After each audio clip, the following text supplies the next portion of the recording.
To go ahead and get started, I want to thank you for joining us for the Vice President of Administrative Services Public Forum to select our next VP of Administrative Services. I am Dr. Christina Scott, the Vice President of Student Affairs, and had the pleasure of serving as a co-chair for the search committee. On behalf of my co-chair, Dr. Carol Smith, who is English faculty and Faculty Senate President-elect, as well as the search committee, we are delighted to have you here, and I am pleased to introduce Mr. Kenneth Smith as a finalist for the position. What did I just say? Kenneth Guerrero, please forgive me, and I even have a script in front of me. My mind is elsewhere this morning. But Mr. Guerrero will have 10 minutes to provide an introduction, and then he will have 35 minutes following for questions and answers. We do have the opportunity to provide questions online, so if you look at the email address, and then our HR department will be monitoring those and asking them on your behalf. For those of you that are in person, please feel free to come up to the microphone and ask questions one at a time, and we'll alternate. But again, we have about 35 minutes set aside for our Q&A following the 10-minute introduction by Mr. Kenneth Guerrero. So very appreciative of you all being here today and look forward to hearing from you. Thank you. Okay. I'll let you do it. Is this me? Okay, I'm live. Good morning, everybody.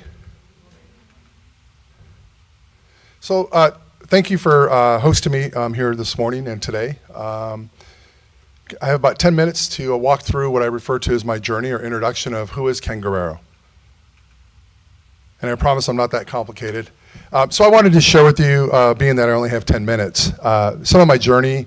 And then I have a handout, a couple of pieces of paper, just because I felt like in 10 minutes, I don't know, I'm gonna get to share all about me, so I put a couple of handouts out, so if you have those, that gives you a little more details. You can ask me anything you want.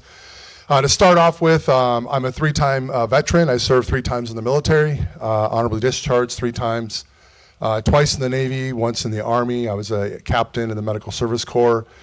I started out my career at, after I finished my bachelor and master's degree, at California State University, San Marcos, where I spent about 8.5 years there. That was really my start into, I guess, education, if you will. It was a brand new startup university. It was the 20th in the state of California, and state universities are behemoths. ASU being one of them, right? But in California, the state universities are large. I started out as a financial aid accountant, so I was part of the accounting team. I walked into a situation. I really didn't know what I was walking into, quite frankly, when I was interviewing. They didn't disclose, but we had an audit in 3 months. So then they were referred to as 133 audits, now referred to as single audits. And so as a financial aid accountant, I had to come in and quickly reconcile all through spreadsheets, working with collaboratively with the financial aid department, the accounting department, my colleagues in accounting, and recreating multiple funds on money that we had dispersed out to students, both in cash checks and also dispersed to their account, and reconciling all that by each fund to the general ledger and, of course, the cash accounts. So that was quite a bit of undertaking. We successfully passed the audit, and I have some great experience there. Moving on, Legacy Education is a for-profit, 2-college system. A business partner and I, we spent a fair amount of time raising about $5 million to purchase a 2-school system. The corporate name is Legacy Education. The school's called High Desert Medical College. They're still in business today. I sold my ownership and moved on. But that was a venture where it was really ground up. We acquired a business that was going out of business, or a school, and it was everything from work, via QuickBooks is where we handled our financials, our payroll, working with vendors out in town for a variety of things to support the campus infrastructure. We moved both campuses to new facilities. I think there were a couple 100,000 square feet each building, and personally tenant improvement dollars with building owners, and then building out the infrastructure. So all the labs, similar to what you have here, all the classrooms, all the equipment that went into the classrooms, audio, visual, et cetera. Moving on from there, Concord Career College, I had purview over 4 campuses, revenue at about $49 million. And that was really a venture where I started out managing one campus. I was fortunate enough to win my supervisor who moved on, won his role as a vice president. And so it was everything from, primarily I spent most of my time on the operational side, supporting the academic side of the house. So similar to this role, but different in the for-profit world. And so many accreditation visits, programmatic visits, building out new labs, renovations, things that you might expect that happen on any college environment typically happen there. Hiring people, going through the budget process, educating people on the budget process. What does it look like? How do you access your information? What are the deadlines around it? So just really meeting people where they're at and helping them facilitate growth within the college and helping that grow. And then Argos University was in Hawaii. That was my dream job. And unfortunately, that for-profit was going from for-profit to nonprofit. It was nonprofit at that time. Unfortunately, the organization that was 17 to 19 campuses went out of business. And so my wife and I were stranded on an island, kind of marooned, if you will. If you're going to be stuck somewhere, you want to be stuck on Hawaii, right? Or maybe Guam, I'm not sure. Anyways, that was a beautiful job. I had Guam, American Samoa, the Hawaiian Islands, and kind of similar things, more traditional in that we had doctoral programs, masters, bachelors, and hits. Quite a bit of fun, unique things happened there. A lot of partnership agreements, so working with our community leaders. I was an ad hoc member of the education committee for the state of Hawaii. Did some partnership agreements with folks in town to drive them to our organization. On the fiscal side, we had faculty that weren't paid for months. One of the deans of the colleges was not really well versed in his, and so working with that dean on facilitating a process to get everybody back paid, and then going forward a process to where we made sure we paid people in a timely manner. And then SJVC and then UEI College are really for-profit colleges where I spent a little bit of time really as an executive level, moving through the process of managing outcomes, budgets, heavy budget analysis, a lot of data analysis, managing to data to make decisions on changes that we were going to implement or continue on with in the college environment. The couple of sheets that I handed out to you kind of do a deep dive, if you will, on some of these organizations and give you a sense for some of the inner workings or things that I personally was involved in. Either I led or I was on a team of. That's it. That's Ken Guerrero. Oh, I'm a very student-centered person. I forgot to tell you that. I have 5 grandkids, a bunch of kids. Live here in Arizona, obviously, and I'm excited to be here. Thank you.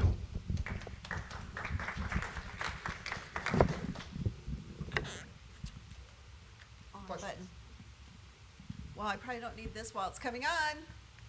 Hello? It's on? Okay, sorry.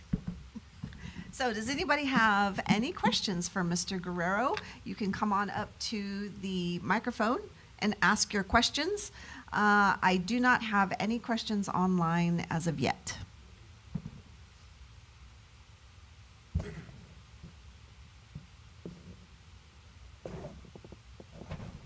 Go ahead, sir. Welcome, Mr. Guerrero. Thank you. Would this position, if I could personally ask you or us as a staff, for a 5-year commitment? Can I give you 10 or better? I'm So saying minimum 5. Would that- Yes, you can. And I say that from my heart. I've moved around a little bit in my career. I've taken some time off this last year. I lost my mom. I was saying to the other folks, I just took a lot of time with my family. My wife and I, our golden retriever, we've done a few things. And so I'm looking for my last stop, and I want it to be 10 plus years. So I have no reason to leave Arizona. We love it here. The heat's quite a bit, but I grew up in Riverside, California, and it's hot. It's a little bit hotter here, but yeah, I'm more than that. Thank you. Yes, sir. Thank you. Thank you. Is there any other questions from the audience? Please come up to the microphone if you have a question for Mr. Guerrero. Hi, Mr. Guerrero. I'm Lucero Cuya Martinez, Manager of Student Life and Leadership. And I just want to know, what are your thoughts on community college and why South Mountain? Sure. So I believe personally, I started out, so I was raised by my mom and my grandma. We didn't have our fathers in the house. We didn't have any guidance or direction. I knew that my two older brothers left high school, they didn't graduate. And I knew I didn't want that life. And so I was looking for mentoring, and the place I found it was the local community college, Miracosta Community College in Oceanside, California. I lived in Vista, California at the time. And so I felt it was an entry-level educational organization, or college, if you will, that would allow me to really jump into like what it is I wanted to do. I was trying to figure out what I wanted to do when I was growing up, basically, right? And so for me, I have always felt that the community colleges have served that purpose. The career colleges do also, but it's a different world. They charge a lot, and you don't need to pay that much for your education, right? And so for me, why South Mountain? I believe in what you do for students. My story, I've said it, sorry, I repeat for some of you in the room. We grew up very impoverished. And so 55% or better of your population is Hispanic. It doesn't matter what background they're from. I believe education is a disruptor to poverty. It's a huge disruptor, and it was for me. I didn't have clothes. I almost left high school. I didn't have clothes, and my mom couldn't afford them. And so I recognize there's students going here. I walked by with Ralph, your food pantry. That's a beautiful thing to see. I'm heavily student-centered. Anything that will make a difference in our students' lives, I'm willing to fight for it. Whether it's technology side, whether it's a compliance side, whether it's a process side. I believe you're nimble enough, and we talked a little bit about that in the last meeting. Sure, heavily regulated, I've lived in those environments. Compliance, there's no substitute for being compliant. But I believe South Mountain can be a long-term home for me, and that's why I'm back a second time. It resonates with me what you're doing here. I've looked at your strategic plan. I love strategic planning. I love to involve myself and others, and that's why I'm here. Thank you. We do have a question from online, and word for word, please discuss your understanding of shared governance and what this looks like for you at South Mountain Community College. Sure. So for me, I like things simple. It's how I think. I try not to overcomplicate things because it's complicated enough at work and in life. Shared governance to me is us working together, right? Being able to participate on committees together, being able to share ideas together, coming together in collaborative ways. We don't have to agree, but we need to coalesce as a team, as a college system, with the leadership of the president and others on the leadership team, and as an organization around the things that must get done to assist those at the core of who we are. And to me, that's our students. And so shared governance to me is working on committees collaboratively with other leaders, volunteering people in our teams and our divisions to be part of that collaborative and shared governance process. Committeeship is very important to me, and I know you have a lot of them here. I'm sure you do. I shouldn't be the only one represented or the leaders in my division. It should be also our leaders that we're trying to develop, so that they have a firm understanding of what shared governance looks like and what it is. That's very important and critical to me. Thank you. Are there any other questions from the audience? Good morning. Good morning. Wanted to ask you, how would you define your leadership style and why? Thank you for that. We were speaking to that, I think in the last meeting. So I'm the kind of leader that I'm collaborative, meaning that I like to get to know people. I want to be involved in processes that require not just my attention, but things where I know I can bring about change from my years of experience. The why about who I am is I don't sit in my office all day. I'm not that kind of person. I've worked with people like that, where they shut their doors, leaders. And I have to ask them, hey, why is your door shut? Students need to access you, right? And so it's, I'm working on a project. Okay, well, that project doesn't happen, 9, 10 hours a day. So closed doors kind of put students off, put colleagues off, faculty or staff, doesn't matter who you are. And so I always have my door open unless I'm in a confidential meeting or I'm in a hard meeting, Zoom or whatever it might be, budget time, whatever. There's times you have to be at your desk. When I'm not at my desk, I like to be in and around the folks that I'm working with, and that's just not just my division, but outside my division. I want to know what's happening on the ground. I'd like to know what it is and how we can make a difference in the organization. So very collaborative. I mean, I am involved. There's no other way to be at a college or university. You have to be involved. There's no closed doors. You must be involved on committees, not being afraid to ask questions. If you don't have the answers, I just say I don't have the answers, but I'm going to find out, right? And if it's working through the district office, chancellor's office, whatever it might be, I'm unafraid to do that. I will do those things. I'm used to doing them. You have to do them to be successful. So I hope that answered it. Thank you. We do have another question from online. How do you foster collaboration between administrative staff and faculty? Sure, thank you for that. So first of all, I don't have all the answers, right? There's no way I'm going to be able to solve any concerns that may be between the faculty and the staff. One way to break those down is to put people on projects and committees, right? To where they can work out differences, the staff to the faculty and the faculty with the staff, right? We're all here for the same mission. And so I always, where I've worked at schools, sometimes people make things and processes about them as opposed to the people we serve, and that's our students. We're all here for the students, and that's why I want to be here, for our students. And so when you talk about breaking down barriers or opening up, collaboration between the faculty and the staff, each of our jobs or their jobs are important. We can't manage the college without faculty. That's pretty obvious, just like you can't run a hospital without doctors, right, or nurses. By the same side, the other side of that coin is you need the staff to support the faculty, the students.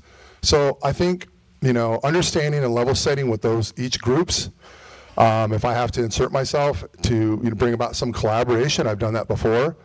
But ultimately, those individuals and those groups, they must come together and we must have open minds and be willing to, paradigm shift, if you will. If there's significant changes coming, budget adjustments, whatever they might be, we're all here for the same reason. How we treat each other is paramount to how well we'll execute as an organization, as a college, and our students will see it. They'll feel it as a culture. Thank you. Do we have any other questions from the audience? This thing is huge. All right. If not, I have another one online. How do you ensure administrative services align with the college's educational mission? Well, that's paramount. First of all, that's going to happen. To me, it all goes back to the budget, so that's one way we'll demonstrate it. The other way we're going to demonstrate it is support that we provide, all the way from IT to operations, anything or all that we do in administrative services division. We will demonstrate how we support the students and their outcome, and on the faculty side, but on the student side. And that could be, the IT's not working in the classroom, or we're switching out new IT, and so we're communicating to students, right? How we communicate that, what that looks like is everything. When we're doing renovations, communication is key, I would say, one of the major keys on communicating to our student population on what's happening and when, and how it's going to impact them and for how long. And then what it means to them, right?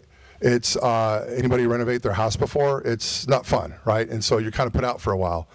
Or you've worked for an organization like this one that's gone through renovations. There are some inconveniences, and so for me, I would answer it that way. It's communication, demonstrating actively that people can feel from a cultural perspective that we are supporting the organization and the outcomes and the students through the various departments within the division, and they can feel it and see it. Thank you. Are there any other questions? Okay, Nicole?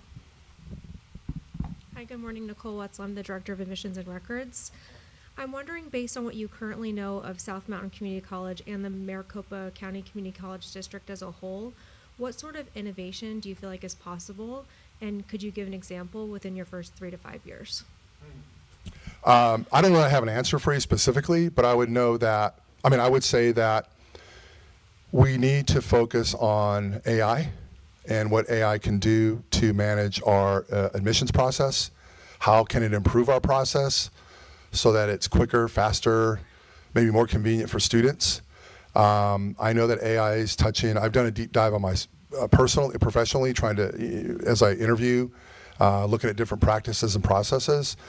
So I didn't really get a chance to ask what AI initiatives are happening here at the college right now, or Maricopa College, or in the collective of colleges. But for me, I would say the admissions process is one, for sure. How we are communicating with students, what that AI looks like to students in terms of communicating, open communicating, like Grok or OpenAI. They're super sophisticated. I use them all the time. How that can mitigate the process of applying to the college, financial aid. So I know on the student side, there's AI tutors. And so instead of actually going to the campus and getting tutoring, or if you're on campus, you can actually access tutoring live, right, on your particular subject. So I guess for me, I would say that's probably an area of interest that we need to look into on how, look, it can help us on the staffing side, right? Definitely. Career services, orientations, there's lots of advantages. There's companies out there that are offering AI solutions that will, we're not talking about reducing staffing, that will allow you to grow as a college, which we all want to do, and mitigate your staffing needs because you'll have AI bots that will take care of the work for you, a lot of it. I would offer that. Thank you very much. All right, we have a question from online. How do you prioritize funding requests from different departments? Thanks. I think I had that question earlier. So I don't know how the budget process works here yet. Hopefully I get a chance to. So generally speaking, how I handle budget requests, there's a time for budget call in all the colleges I've been at.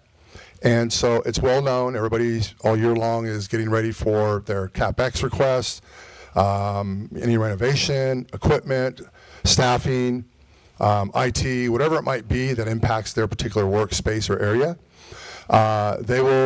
There should be a known process on what we need from those departments or individuals as they're doing their research, right? So if you're going to need, I'm going to make it simple, 1,000 more computers, we need to understand the why behind it, right? So how I handle that is making sure from my division that we are providing a process where the end user can easily understand what it is that they need to provide to support their budget request. We never want to get a budget request that comes forward and there's no data to back it up, right? Because we have nowhere to go with that, and it's unfair to them that we put that end user in that position. Once we get the request, they're valid, there's data to back it up, then we have to really bounce it against those available funds. And as I was saying to the last group, we only have so many funds here at the college. Every organization does. Nobody is so rich they can fund everything. And so there are things that are nice to have, and that's demonstrated in your budget request, versus those things are must-haves. And it's a must-have that must touch back to a compliance review, accreditation, a finding through accreditation. We're growing a new program, we're adding a new lab. So there must be valid and strong data to back up that request. If it's nice to have, then obviously that's going to go in the parking lot, right? Until we exhaust funds and those things we must do as an organization to ensure that we're compliant. The other thing is, if we're at the start of the fiscal year, if there's a way to push that request to say, hey, we're going to fund this, but we only have so much funds that we're going to fund it mid-year instead of the full year. So next year will be funded for the whole year, right? But this year, I hear what you're asking for, but we only have the funds to start at mid-year. Will that suffice, and what does that look like, right? And so really identifying those parameters that I mentioned, and then prioritizing them, working with the president if we have any funds in reserve, right? If we're out of funds and things that we must do, working with the president on those ends as well. Thank you.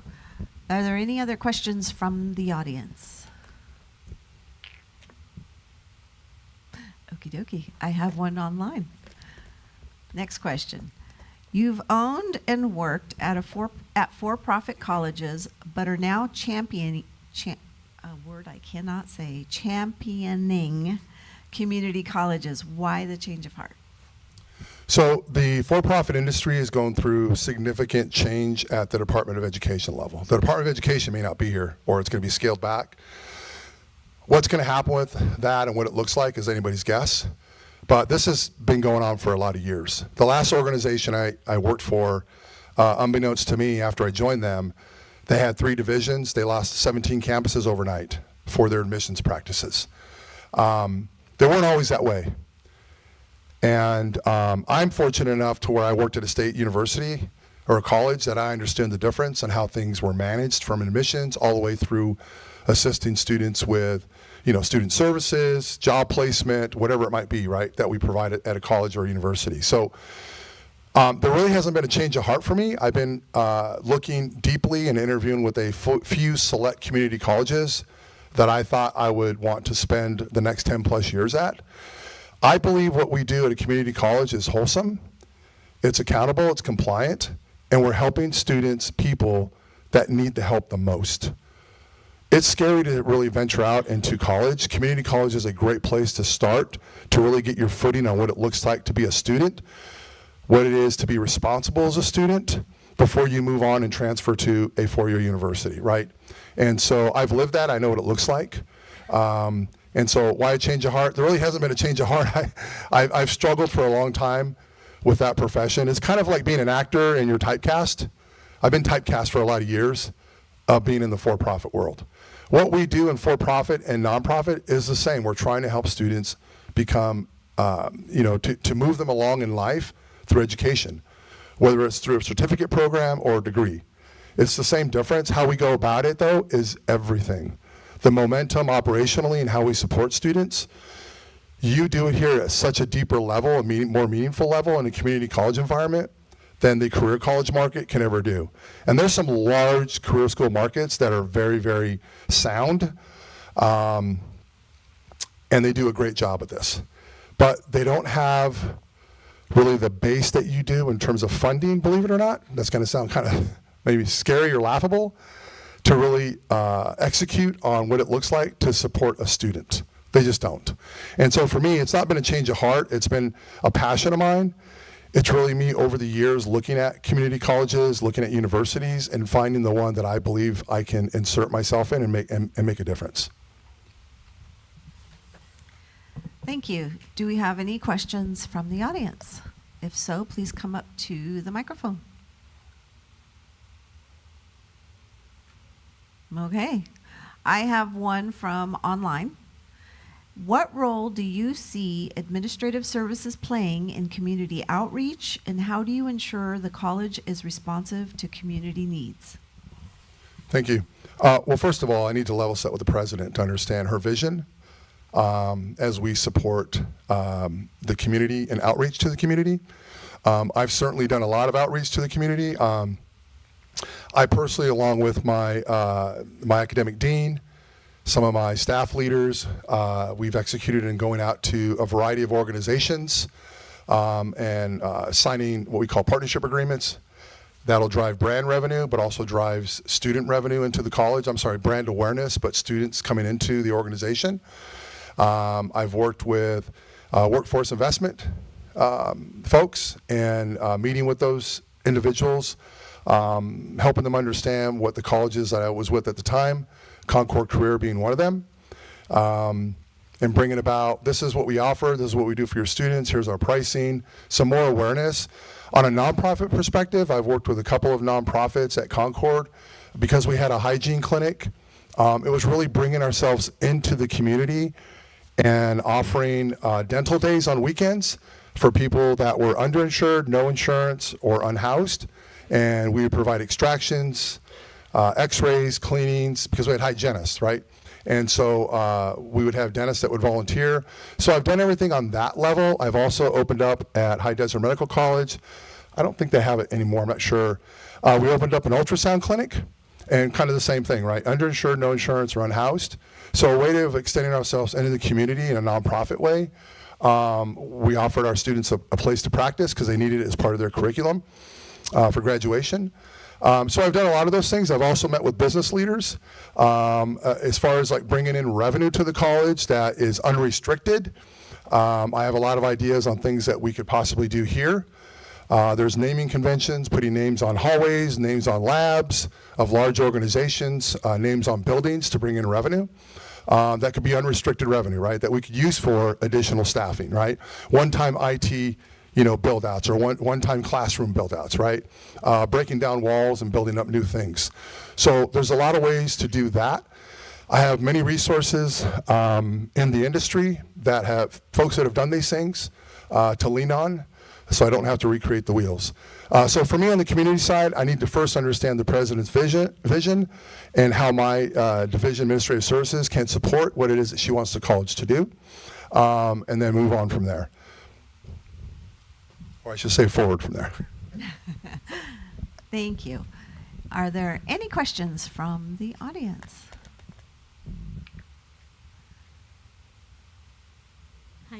Hi, me again. So my question is, if you were to be selected, what is your plan to getting to know the key stakeholders of the campus that are not under admin services? Okay, thank you for that. So this is one of the things I think I do well. I've done well at some of the organizations I've been at. I call it my listening tour, and I must make my way around to all the divisions or the key stakeholders, the leadership of the college first, if you will. Understand key priorities, wants, needs, desires of the administrative division, what's gone well from their perspective, what hasn't. So instead of doing a survey monkey, that's impersonal. I don't want that. I want to personally sit down with that leader and maybe their team and hear it, whether it's good news or bad news, whatever it is. What are their expectations of us? And so I understand where we're starting from, good or bad, right? I'm sure we're not doing anything perfect, right? Nobody does. And so my plan would be to do just that. Possibly hold open forums, right? When it's budget cycle, hold an open forum so people understand, or maybe more personal sessions with everybody so they understand how to read their budget, how to pull data. So I guess to answer that specifically would be really to do it in person. So it's personal. I have a connection with those individuals, and I can really understand what their needs are, what's been met, what hasn't, and why. And then I can take it back to my team and say, hey, this is what people are asking for. What's doable, what's not, and why, right? And so I tend to ask a lot of questions, especially as I'm onboarding. Obviously, I'm starting from zero in some regards in terms of how you operate as a college. But once I assimilate into the system, I move pretty quickly. I don't like to sit idle. So that's how I'd answer that.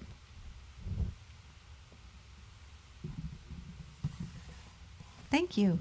Are there any other questions from our audience members? I have no more questions online. And I'm about to say, going once. Anything else we want to know? Going twice. Don't be shy.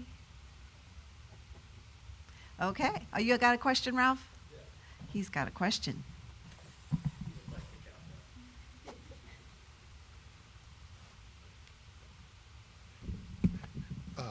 Ralph Thompson.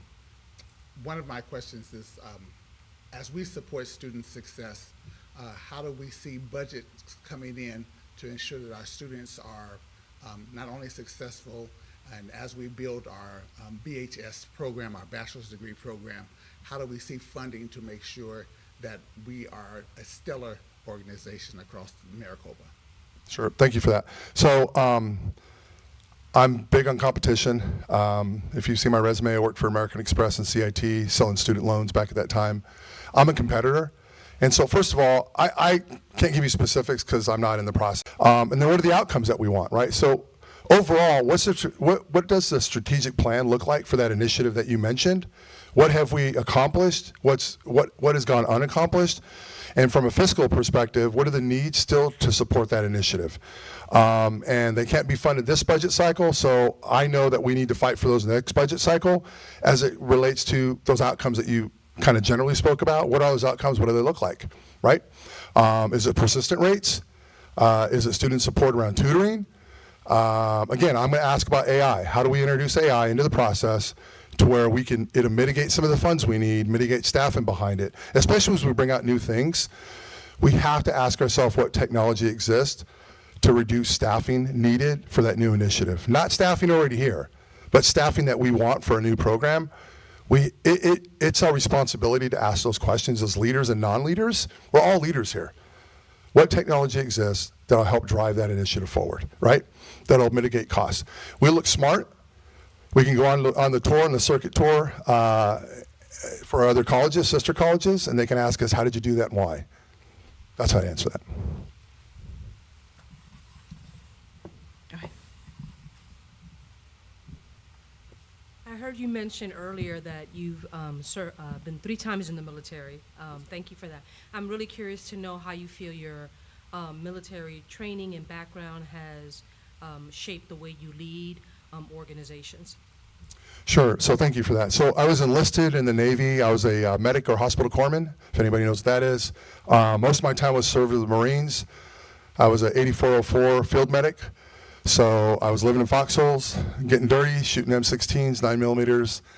So my other time with the Navy, I was enlisted. I was a supply guy. I went back in specifically to get a commission. And then my Army time was, I was actually in a leadership role that related back to my hospital administration, medical service corps as a captain.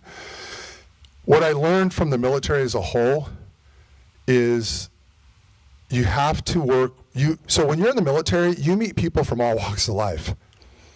And you meet people that are trying to become leaders, that want to be leaders at the platoon level, right?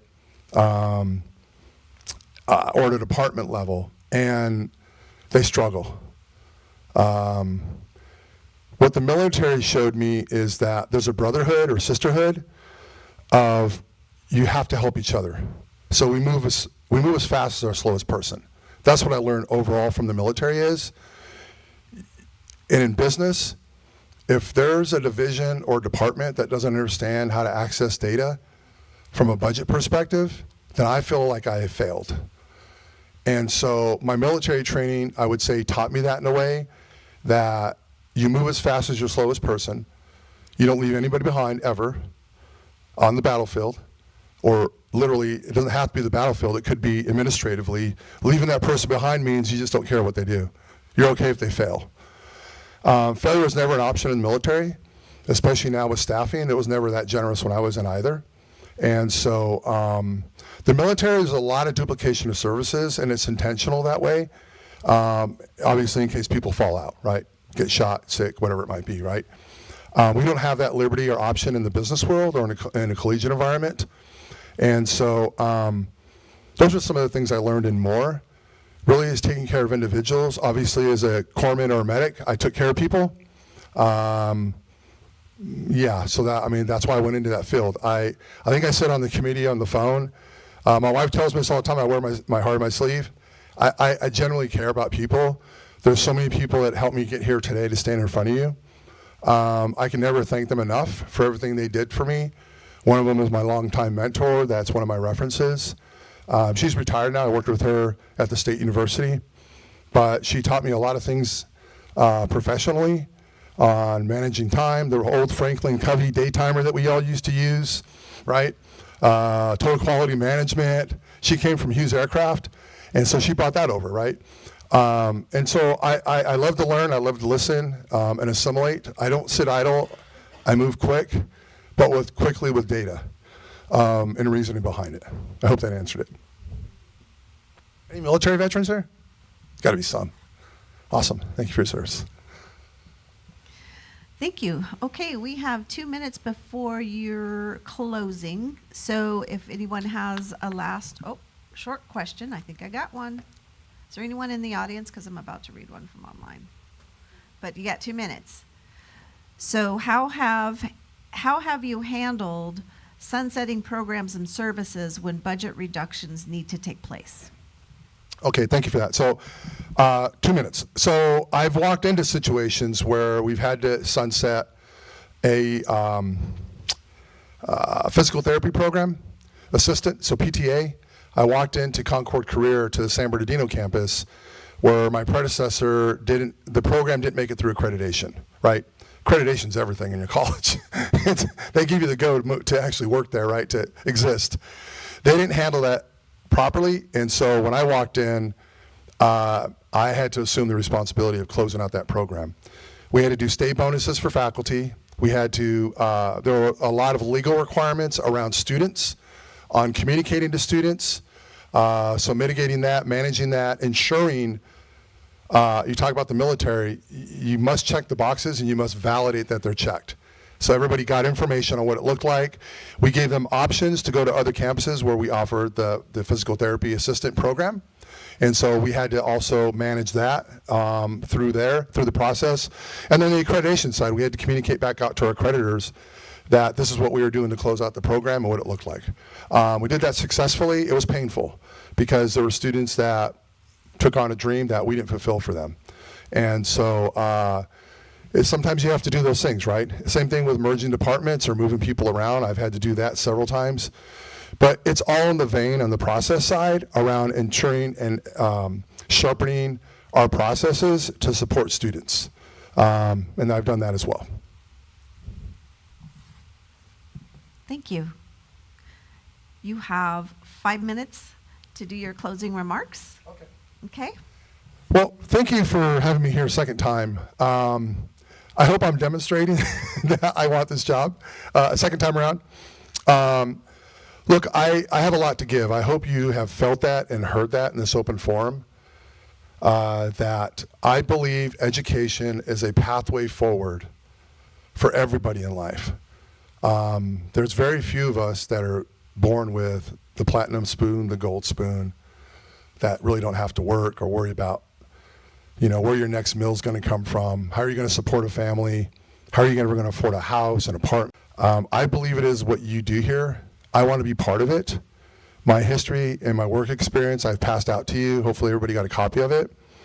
Will demonstrate that I don't know everything, but I have enough in me, in my background, I know to start off in a sound place here, lean on the current leaders in the organization, lean on my colleagues in similar positions at the other colleges as appropriate and as able, recognizing that we don't operate in a silo here, that we have to help each other along.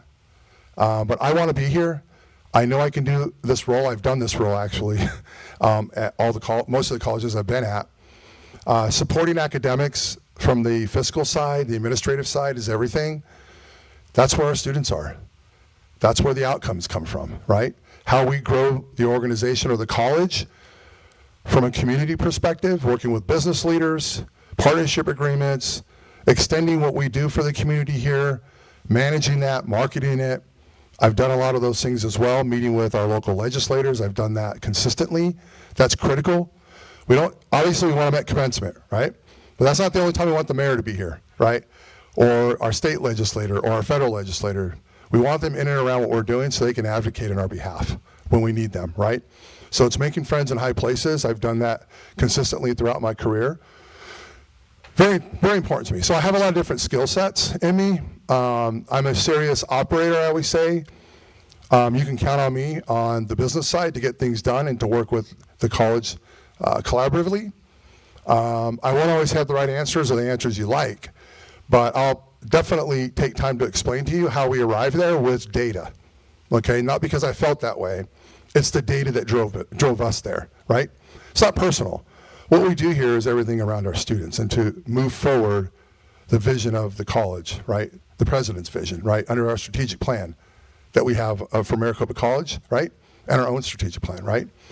And the alignment of that plan. That's top of mind for me all the time. I'm a big trainer. I love and I want to ensure that people know how to do their jobs effectively. How we support that process is everything to me. It's critical. If we're sharper, smarter, faster, it's an easier day for all of us, quite frankly. We can focus on those things that matter more, right? Getting along is tough sometimes. I mean, it's just the way it is. I mean, but we have to professionally behave and really respect each other and help each other along the way. That's what's most critical to me, how we help each other through the process. And then let's explore, let's be innovative. I have an innovative mind. I think how do we do this quicker, smarter, cheaper, but as efficiently or better? That I think that way all the time, and even in my own house. Why not? It's fun. So that's fun to me. I like to have fun on the administrative side, on doing things that are different so we can shine as a college. I mean, so we will see that for sure from me. Thank you again for your time. I really appreciate the opportunity to be here. Thank you. Again, Mr. Guerrero, thank you for your time today and interest in the Vice President of Administrative Services forum or position. So to all of you, thank you for joining. We are seeking your feedback. So as you've been seeing on the slides, you can share any of your feedback online. So if you either go to the website, there's the candidate's bio as well as a feedback form. So we ask that you please submit that feedback by Monday, May 12th at noon. And President Ippolito will be reviewing all of the feedback to help inform the decision. So thank you for joining us for this first forum. Our next candidate is at 1:00 p.m. So please join us back here in person or online. Thank you.